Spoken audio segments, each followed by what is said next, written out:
Hey, what is going on, guys? Today I wanted to talk to you guys about becoming a better console player. It's been a while since I've covered a massive topic like diamond habits or roaming, so I thought I'd update you guys on some techniques and tips that helped me get to diamond on 2 different accounts this season.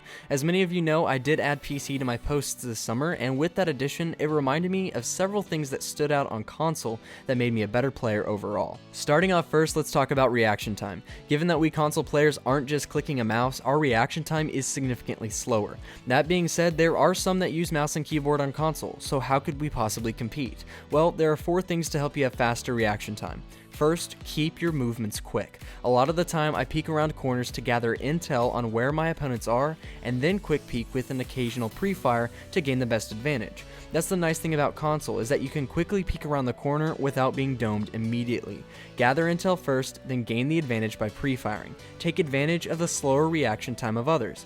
On console, fast peeking is accomplished by the back-to-back buttons of L3 to R3 or R3 to L3, as demonstrated here. So you go R3 to L3, L3 to R3, R3 to L3, L3 to R3. You know what I'm saying? And then you can do a quick peek as you strafe. Second, prepare to ADS. Whether you're rushing in with Ash or just trying to get to the objective as time runs out, the thing that catches us with our pants down is when we are running and don't ADS in time when we spot an enemy.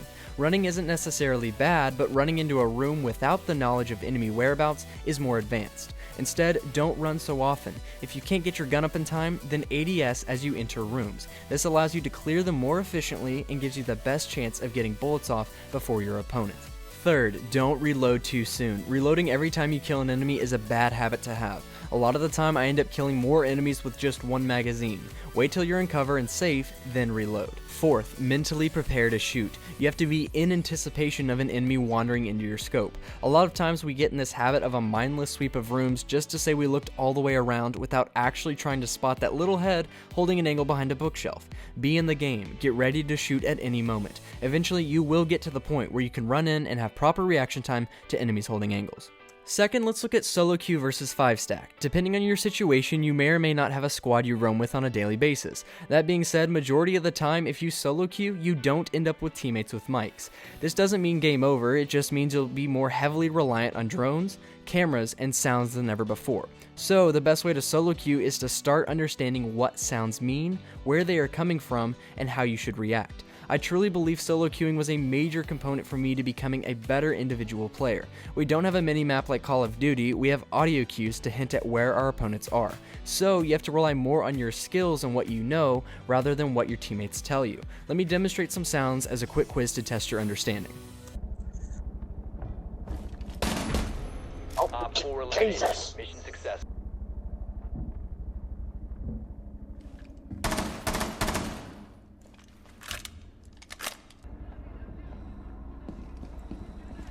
You have entered an enemy-controlled area. Leave now. Prevent further access to the biohazard container.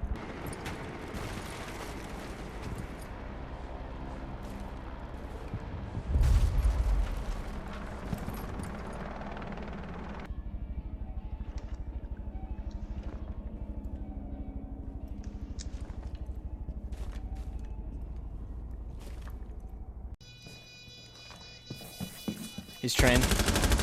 I got him. I'm wallbanging him. Dang. Oh, nice. Sorry, boys. I didn't mean to take the entertainment out of this game.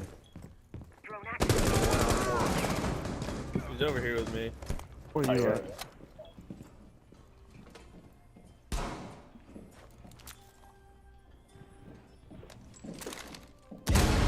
Haha! 4 remaining. Oh my god.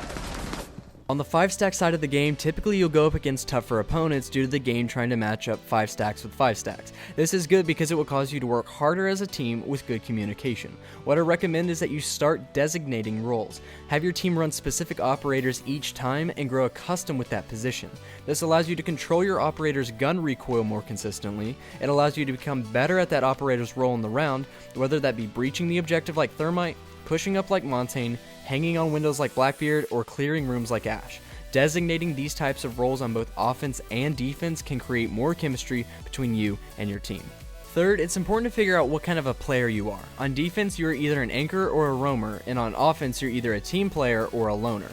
On defense, if you are still shaky on map knowledge, it's probably best to play the objective. This doesn't make you any less valuable. In fact, anchors are the reason players like me can roam. Your job as an anchor is to give callouts and hold down the fort. You need to call out things you hear so you let your roamers know which side of the map your attackers are approaching from. If you're a bit more advanced at moving around the map, you should be roaming. Roaming allows you to waste your attacker's time trying to both worry about you and attack the site. Coupled with your anchor's callouts on position based on noise or checking cameras, your movements to make flanks and create distractions will help you win more defenses. On the offensive side, you either stay and push as a team, or you go off alone by yourself. If you're newer to the game, definitely stick close with your team. It took me months to learn the maps and to have decent game sense on enemy movements, so by pushing with your team, you become more of a force to be reckoned with, trading kill for kill with the enemy team. On the more advanced side, something I found myself doing so much this season was hunting down roamers. Having 2 drones for each round, I took it upon myself to find out where that Jaeger or Caveira was hiding and make sure our team's push wasn't hindered by it. The best way to find roamers is to save both those drones and to go looking. Give your teammates callouts on enemy rotations and make sure they know when you flush a roamer out of cover. Fourth, map knowledge. Knowing how the map works, which routes enemies can take, and what sounds are associated with certain parts of the map are all dynamic elements that are necessary at higher level play. If you guys are ready to take things to the next level, then you need to learn the maps. Start taking note of angles others are holding. Where do my attackers typically enter the building from?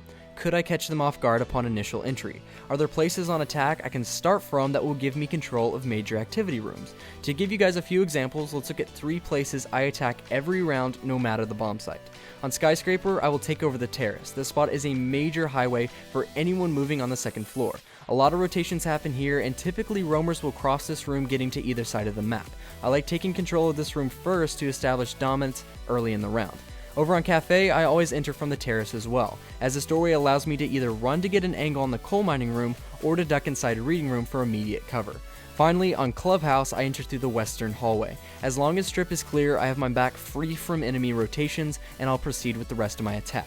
These are 3 maps that I stay consistent on because I know the kinds of angles and rotations my enemies will take. Establishing consistency can really help you guys improve and be more confident in expecting your enemy. Try and establish consistent patterns on both offense and defense. Get in a rhythm, and soon you'll be better at the map because you know more of what to expect. Finally, screen improvement. If you guys are looking to turn this more from just sit down fun break time into competitive let's reach diamond time, you might consider an upgrade to what you're playing on if you haven't already. I played on a TV screen for months, and this didn't help me one bit because everything was too pixelated, the response time was slow, and there was too much on the screen at one time. I downsized to a 24-inch BenQ monitor with a 1 millisecond response time. This has enabled me to see enemies holding tighter angles, it upped my response time, and allowed me to control my recoil better. I completely understand if money is tight. I'm a broke college student myself, but if you can save up and get yourself a monitor, I know you won't be disappointed. It really helped improve my game. Scout around on eBay if you can and get yourself a good deal, but I'll link my monitor in the description below if it's something you're interested in. Nevertheless, guys, please remember to have fun. Video games weren't meant to make you depressed about how well you did that day. It's about enjoying time, playing with friends, and or getting better at the game. Relaxing seems like a no-duh concept, but if you can play even the sweatiest of games with a fun attitude, I bet you perform better, because you don't put so much stress on your back and in your mind. That's all for today, guys. I hope these were some helpful tips and techniques to consider when trying to improve at console. I've had so much appreciation for the console community. You guys have been so good to me, and I love doing these kind of videos for you guys. Keep up the grind, and I'll see you all in the next one.